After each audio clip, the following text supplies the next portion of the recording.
సుఖాల్లో అందరం కలిసి చేసుకుందాం. మీకు కష్టం వస్తే మీ ముందు నేను నిల్చుంటాను. నేను ఇంకా అన్ని ఏదో చెప్పేసి మీకేదో నేను మభ్య పెట్టేయడం కాదు, టైం రావాలి దానికోసం. కానీ ఒక్క మాట అయితే నేను మాత్రం ఖచ్చితంగా చెప్తాను, నేను మీకు కష్టం ఉంటే మీ ముందు నేను ఉంటాను. రేపు ఆ ప్రతిఫలం వచ్చిన తర్వాత మీ వెనక నిలబడి మిమ్మల్ని ముందుకు నడిపిస్తాను. అదైతే నేను మీలాంటి వాళ్ళే. మీ ప్రతి కష్టం నాకు తెలుసు, ప్రతి సుఖం నాకు తెలుసు. ఎందుకనంటే కార్యకర్తలు ఎంత ఇబ్బందులు పడ్డారు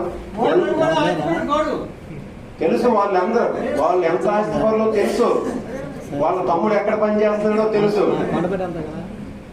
వాళ్ళు ఎలా కాకపోతే ఏంటంటే ఈ రోజు మాటలు ఉన్నాయన్నమాట. ఇంకొకరు రాకూడదంటే ఈ నియోజకవర్గంలో మనందరికీ పేరు చెప్తేనే ఒళ్ళు గొగురు వచ్చి ధైర్యం వచ్చినంత జగన్మోహన్ రెడ్డి గారు మనకి అనుకున్నారు. మనకండగా మనందరం ఉన్నాం, కార్యకర్తలు అందరం కలిసికట్టుగా ఉందాం. నేను ఎప్పుడు ఒకటే మాట అంటున్నాను, నాకు తెలుసు రేపు కార్యకర్త గెలిచిన తర్వాత ప్రతి ఒక్క నాయకుడికి ఏ గౌరవం రావాలో ఆ గౌరవం వస్తుంది మన ద్వారా, పార్టీ ద్వారా, జగన్మోహన్ రెడ్డి గారి ద్వారా. అన్ని విధాల సామాజికంగా ఆర్థికంగా కూడా బలోపేతం చేసే చర్యలన్నీ తీసుకుంటాను. అది మీకు నేను ఈరోజు ప్రామిస్ చేసి మరీ చెప్తున్నాను. ఏంటంటే ముందు మనం ఏంటంటే ఈరోజు కష్టపడాలి. కష్టాల్లో మనం ఉన్నాం, సుఖాలప్పుడు నెగ్లెక్ట్ చేయబడ్డాం, మనం అనేది పక్కకు తొయ్యబడ్డాం. సుఖాలప్పుడు ఈరోజు కష్టాలప్పుడు ఉన్నాం. ఆ కష్టాల్లోన నేను మీ కుటుంబ సభ్యుని అనుకొని, మీ అన్నదమ్ముడిని అనుకొని, మీ కుటుంబంలో ఒక భాగస్వామిని అనుకొని అందరం కలిసికట్టుగా చేద్దాం. కలిసికట్టుగా భాగస్వామ్యం అయి తీసుకొని వద్దాం. ప్రతి కార్యక్రమాన్ని కూడా జగన్మోహన్ రెడ్డి గారు ఇచ్చిన ఆదేశాలన్నింటినీ కూడా పాటిద్దాం. ఏం వాళ్ళు ఏం చేసి లేరు. కోన రవికుమార్ ఏదో బలవంతుడు కాదు, ఏమీ కాదు. నేను చెప్తున్నా, మీకు కష్టం ఉంటే మీ కష్టాల్లో ఫస్ట్ నేను వచ్చి నిల్చుంటాను. ఈ రోజైతే నేను మీకు చెప్తున్నాను, కష్టాల్లో వచ్చి నిల్చుంటాను. వెళ్దాం, ఎంతవరకు వెళ్ళాలి? పోలీస్ స్టేషన్కో, ఎంఆర్ఓ ఆఫీస్కో, లేకపోతే కలెక్టర్ దగ్గరకో, నిన్న ఎస్పీ గారి దగ్గర కూడా వెళ్ళి వచ్చాను. చెప్పాను, సార్ ఈ పరిస్థితులు నియోజకవర్గంలో ఇలా ఉన్నాయి. వాళ్ళు కేవలం ఏంటంటే వాళ్ళు ఇసుక దోపిడీకి, వాళ్ళ రాజకీయాలకు మాత్రమే చూస్తున్నారు తప్పించి ప్రజలు బాగోగులేం లేదు. మా మీద దౌర్జన్యంగా కేసులు పెట్టాలని కూడా చూస్తున్నారు. వాటిని మీరైతే సహకరించాలి. లేనప్పుడు మేమేంటంటే మా దారి మాకు ఉంది, మేము కోర్టుకని వెళ్తాం.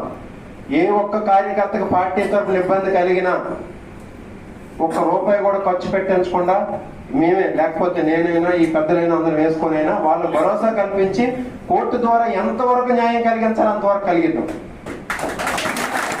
లేనప్పుడు ఒక 3 సంవత్సరాలు ఉందండి, 3 సంవత్సరాలు 4 సంవత్సరాలు ఎవడైతే మనకి ఇబ్బంది పెడుతున్నాడో వాడికి ఇలా చిటికేసి తొడగొట్టి చెప్పండి.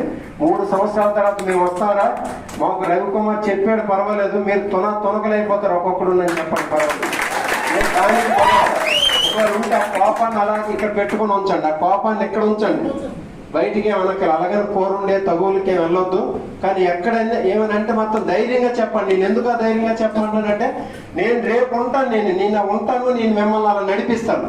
గ్రామంలో ఎవడైతే ఈరోజు అరాచకం చేస్తాడో వాడికి డేట్ ఇచ్చావు, గ్రామం నుండి బయటికి పోరా అని చెప్పేసి నేను చెయ్యిపోతే ఆ రోజు నా పేరు కూడా మీకు ఏమున్నది. రేపేం కోన రవికుమార్ ఏం అక్కడ నిలబడిపోడు, ఆయన ఇక్కడ స్థానికుడు కాదు కూడా. వాస్తవంగా చెప్తున్నాను, రేపు ఏదైనా మా నియోజకవర్గాలు బైఫికేషన్ ఇంకోటి జరిగితే ఆయనకి నేడు కూడా లేదు. రేపు మీకు ఎవరో భరోసా అని కూడా అడగండి, పర్వాలేదు. టీడీపీ వాళ్ళకి మేమైతే మాకు మేము ఉన్నాం, మేమందరం కలిసికట్టుగా ఉన్నాం. రేపు రవికుమార్ మాకు ఉన్నాడు, చింతాడు రవికుమార్ అనే వ్యక్తి మాకు ఉన్నాడు. మీకు ఎవరో రేపు దిక్కని చెప్పేసానండి, పర్వాలేదు, ధైర్యంగానండి, నేను ఉన్నాను మీకు ఆ విషయంలో. ఇంకా ఏవైనా చిన్న ఉంటే చిన్నవి ఎక్కడైనా 95-96% అందరూ వచ్చారు, మొత్తం ఉన్నారు ఈరోజు. నేను ముందే చెప్పాను, ఏ నియోజకవర్గంలో ఏ కొత్త వ్యక్తికి కూడా ఎక్కడ కూడా ఏ జిల్లాలో కూడా జరగనటువంటి యాక్సెప్టెన్స్ అంటే ఆమోదం ఈరోజు మన నియోజకవర్గ ప్రజలు జగన్మోహన్ రెడ్డి గారు తీసుకున్నటువంటి నిర్ణయానికి నన్ను నియోజకవర్గ సమన్వయకర్తగా యాక్సెప్ట్ చేశారు. అది నేను ఎంతో రుణపడి ఉన్నాను మీకు అందరికీ, ఎంతో రుణపడి ఇలా ఒక్కడి నుంచి చెప్తున్నానంటే ఎంతో రుణపడి ఉన్నాను. నేను ఆ తప్పు చేస్తే రేపు పొద్దున్న నా మనుగడ కూడా ఉండదు. నేను పస్తులుండేనా సరే అవసరమైన వాళ్ళకి నిలబెడతాను. రేపు అధికారం వచ్చిన తర్వాత అందరికీ సామాజికంగా ఆర్థికంగా కూడా బలోపేతం చేస్తాను. ఈరోజు ఇంకా చెప్తాను, ఎవరో 2, 3, 1 ఉన్నారు. ఏదైనా అసంతృప్తి ఉంటే నా మీద అసంతృప్తి ఉండడానికి కారణం కూడా ఏమి లేదు. నా మీద ఏ అవినీతి లేదు, రాజకీయంగా ఇంతకుముందు పదవులు చేసలేను. జగన్మోహన్ రెడ్డి గారికి ఏంటంటే ఒక నిబద్ధత చూసుకున్నారు, రేపు ఆయన ఒక 20 సంవత్సరాలు 30 సంవత్సరాలు రాజకీయాల్లో ఉండాలనుకుంటున్నారు. ఒకటే పార్టీ ఒక్కటే, వ్యక్తులు ఇక్కడ శాశ్వతం కాదు, పార్టీ ఒక్కటే శాశ్వతం. ఈ పార్టీ ఇంత ముందు అన్నది కాదు, ఈరోజు నేనున్న నాది కాదు, రేపు ఇంకోళ్ళు ఉంటే వాళ్ళదే కాదు. జగన్మోహన్ రెడ్డి గారు అక్కడ శాశ్వతం, పార్టీ అక్కడ శాశ్వతం. ఆయన నమ్ముకొని పనిచేశాను, ఆయన నమ్ముకొని ఆయనకే ఓట్లు వేయించాను. ఇక్కడ ఎన్ని అన్యాయాలు జరిగినా, ఎంత అగౌరవం జరిగినా ఆయన కోసం చేశాం కాబట్టి ఈరోజు ఆయన గుర్తించి నియోజకవర్గ సమన్వయకర్తగా రాష్ట్రంలో ఎక్కడ ఎవరికి ఇవ్వనటువంటి గౌరవం ఆయనకి ఎప్పుడూ రుణపడి ఉంటాను. అది ఇచ్చారు. అలాగే ఇప్పుడు కూడా మన పార్టీ కూడా కొన్ని పదవులు వచ్చి ఉన్నాయి, అంటే ఇప్పుడు ఇవ్వాలన్నమాట. నేను కార్యకర్తల సమావేశం అందరూ మనం కలవడానికి కారణం కూడా ఏంటంటే, ఒక 29 నియోజకవర్గ స్థాయి విభాగాలు ఉన్నాయన్నమాట. అనుబంధ విభాగాలు, రైతు విభాగం, విద్యార్థి విభాగం, లేకపోతే సోషల్ మీడియా విభాగం, అలాగే 29 విభాగాలు ఉన్నాయి.